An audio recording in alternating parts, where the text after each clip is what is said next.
Rotational molding. It really is an interesting process when you stop and think about it. We get used to it after a while, and sometimes we forget how many useful products we can make and how well we can make them. The process in theory is pretty straightforward. We take some plastic, pour it into a mold, run the mold through an oven, cool it down, open it up, and out pops a finished product. And along the way in the process are key points an operator can control. Controlling the process well is the basis of good manufacturing practices, or GMPs, which is what this program is all about, making a better product for our customers. During this program, we'll focus on what makes good manufacturing practices. Let's get back to talking about our customers. We already know they prefer rotational molding, a flexible, reliable way to get the parts they need. They depend on us for quality parts in sizes and shapes that aren't readily available through the use of other methods. And they know we can work with short lead time requirements. Because of our unique capabilities, the rotational molding industry is growing very fast. This puts us in a great position for the future if we can continue to keep our customers satisfied. And that's where good manufacturing practices come in. You see, unlike many industries where machines do the work and people watch, rotational molding places a lot of the responsibility for good manufacturing practices on the individual operator. This means it's up to you to treat each piece you make as if it were the first. If you don't, parts can quickly become nothing but scrap. It's really that simple. Quality workmanship matters to you, to the company, and the industry as a whole. And what does good workmanship mean? Well, we surveyed the members of our industry to find out what they thought good manufacturing practices are. Here's the list they gave us. Follow applicable safety policies and procedures very closely. Ensure proper material and color selection. Ensure proper weighing. Ensure proper venting. Apply mold release properly. Provide parting line protection. Reduce contamination. So, how do we take the steps that will give our customers what they want? Well, let's take an overall look at our jobs and how and why we do things the way we do. Here's a typical rotational molding cycle. First, the operator loads the correct amount of material into the mold. Then, slow rotation distributes the plastic around the mold. As heat is added, the plastic begins to lie down on the mold surface. Now water and air help cool the part, hardening the plastic and preparing it for removal from the mold. When the mold has been cooled properly, the part is removed. If everything was done right, in other words, if good manufacturing practices were followed, the part comes out easily, without damage. If not, we've got problems that are going to cost us money, or time, or both. Clearly, the care we take when we do our jobs impacts the quality of the parts we produce. And quality parts translate into higher sales. Higher sales mean more financial security for everybody. Okay, now let's look again at the specific good manufacturing practices, or GMPs, that must guide us. Follow applicable safety policies and procedures very closely. Ensure proper material and color selection. Ensure proper weighing. Ensure proper venting. Apply mold release properly. Provide parting line protection. Reduce contamination. Let's look at the first item on the list, safety. To borrow a phrase from Detroit, safety is job number one. Always take any steps necessary to avoid injury to you or others. Follow applicable safety precautions. This includes, among other things, the use of hard hats, proper footwear, gloves, lifting belt, eye protection, hearing protection, and respiratory protection as needed. The most important feature on any piece of equipment is the emergency stop button. Always know where it is and how to operate it. In an emergency situation, hitting this stop button can minimize damage or injury. Before you start, check mounting plates for loose or missing bolts. A mold that is not securely attached to the arm can fall off and injure you or a coworker. Or the mold itself may be damaged in the fall, interrupting production. After the mold is charged and closed, use a crisscross pattern to check to make sure all retaining bolts or clamps are snug. and that all bolts are long enough for their purpose. Use only fine-grade bolts or higher, and get in the habit of using an anti-seize compound on bolts to keep them in good condition. These steps can help you avoid a serious accident. Our second GMP involves material and color. You probably know why, too. Material and color are critical. So make sure you get the right material and color by checking the shop or production order carefully. When in doubt, ask your supervisor. Then double check. Are you using the right material? Is it polyethylene, nylon, or vinyl? Are you using the right grade?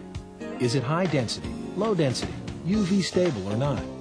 And if it's a colored part, are you using the right type pigment? We use two kinds of colors, dry blended and compounded. Dry blending mixes natural colored plastic with colored pigment. When dry blending, be careful to mix the right percentage of colored pigment. Watch out for contamination from other unwanted pigments. If you mix colors, tag them immediately. Compounded colors are usually provided by a supplier in a powder form that's already colored. Label the container as soon as possible. If you add too much or too little pigment when mixing the natural powder and coloring agent, problems result. The difference between these two parts shows how critical proper mixing is. The part on the bottom had to be made over again. Just 2 ounces of the wrong color could cost thousands of dollars in scrap parts. So remember your GMPs and check color container labels before using them. You can assure quality by using a signed-off customer sample as a reference. Sometimes you'll need to consult a sample chip at your machine. And remember to get first part approval from your supervisor for each new box of material. Now, so far we've talked about the rotational molding process and the GMPs that we need to follow for doing our jobs. We've talked about 2 of these GMPs, safety and material and color. Now let's look at our next GMP, ensuring proper weight. This is an important good manufacturing practice. How can you ensure proper weight? Well, always check the job specification for charge weight. Then make sure you've measured the proper weight for each shot or charge before you close the mold. When you're weighing shots, make sure the scales are zeroed and accurate. If you're not sure they're accurate, have them calibrated. Weighing is typically done on a non-automatic scale, which doesn't account for the weight of the container, or an automatically zeroing scale, which takes the weight of the container into account. If you don't have an automatically zeroing scale, remember to weigh the weighing container and add the container's weight to the charge weight to get the total weight.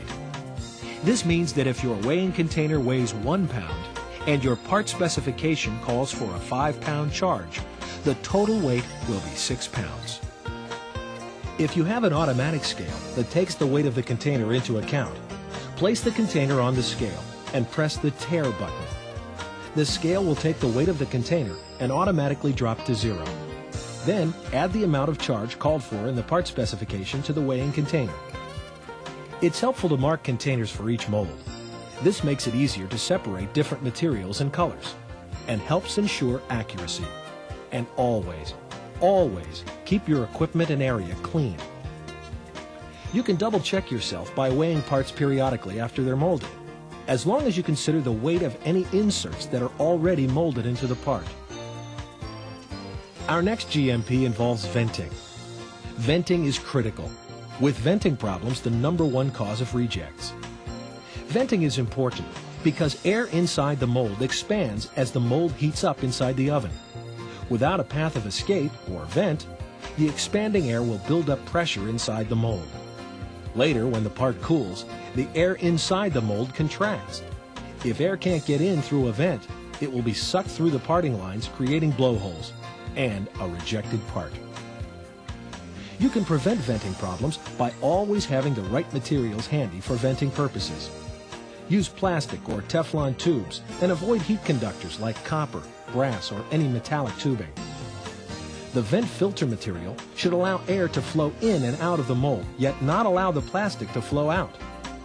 Check with your supervisor for the proper filter material to use in your vents. To install a vent, put the tubing in the hole provided in the mold. Adapt the size of your vent to the size and type of the part. Place filter material in the tube to stop material from escaping the mold and spilling into the oven. Pack filter material loosely to allow free airflow. If you have questions, your supervisor will instruct you on the proper technique. Check those vent tubes every cycle and clean or change them when necessary. Having replacement vents and cleaning equipment standing by will help your operation move along more smoothly. Now let's talk about our next good manufacturing practice, which involves applying mold release properly. We won't spend too long on this one, because applying mold release should be completed only by an experienced operator. But as a new operator, you should learn to observe the effects of improper mold release application so you'll recognize them if they occur. Here's what happens with too much mold release. It causes excessive warpage or pitting. And too little mold release can cause total mold seizure or selective sticking, resulting in area whitening. In either case, report problems to your supervisor immediately so they can be resolved quickly. Our next good manufacturing practice involves parting line protection.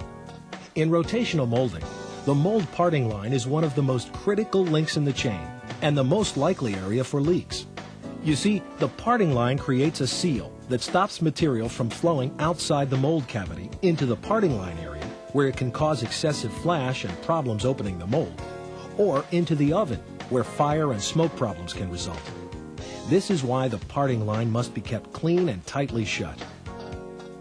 The best defense against problems at the parting line is to keep material from getting into the area and building up. You can avoid this by using mold release or Teflon on parting lines, as well as inside molds. Also, remember to clean parting lines and check for damage after each part is removed from the mold. Remove material that is built up along the parting line only with tools that are softer than the mold material. Use plastic putty knives with aluminum molds, plastic or brass putty knives with steel molds. Take special care when opening molds. Damage done during this phase is a leading cause of abuse to the parting line. Never pry at the parting line. If the mold is stuck, check for pry points on the mounting frame. And if you must use a wedge on the parting line, make sure it's plastic or wood. If you are not sure how to free a mold or part that is stuck, call your supervisor. Bolt molds down during closing using proper tension and alignment to prevent damage. And whenever you're opening or closing, look for material leakage or defects in the parting line.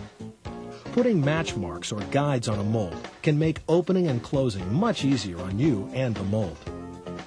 You can help assure quality by reporting problem conditions in molds and parting lines, and by creating a service record for each mold. Our last good manufacturing practice involves the contamination problems caused by working in a dirty environment. We always need to be aware of dust, dirt, and small pieces of hardened material that can find their way into molded parts. When that happens, blemishes or irregularities result, making the parts unsuitable for sale. Play it safe. Don't let anything get by you. Burnt plastic, cigarette butts, money, and lighters have all been found in molded parts. And don't let whatever's in your shirt pocket fall into the mold. There are many things we can do to protect against contamination. First of all, wear gloves. And don't assume that the material we buy is pure. Watch for contaminated product from the supplier. Cover all containers of powder that aren't in use. Separate colored resin boxes from natural. While filling molds, watch for foreign matter in bulk containers. And if contamination is present, clearly label the container. Keep parting lines clean. Remove foreign particles, such as scraped flashing, when you see it. And remember that water in molds can cause stains on the finished product. Well, I think that about takes care of it. Now, on second thought, there's just one more thing. You probably noticed that the operator is the most important aspect of every operation we've talked about. But as we focused on the things he was thinking to do, we may not have noticed the things he did without thinking. Let's just take a minute to do that now.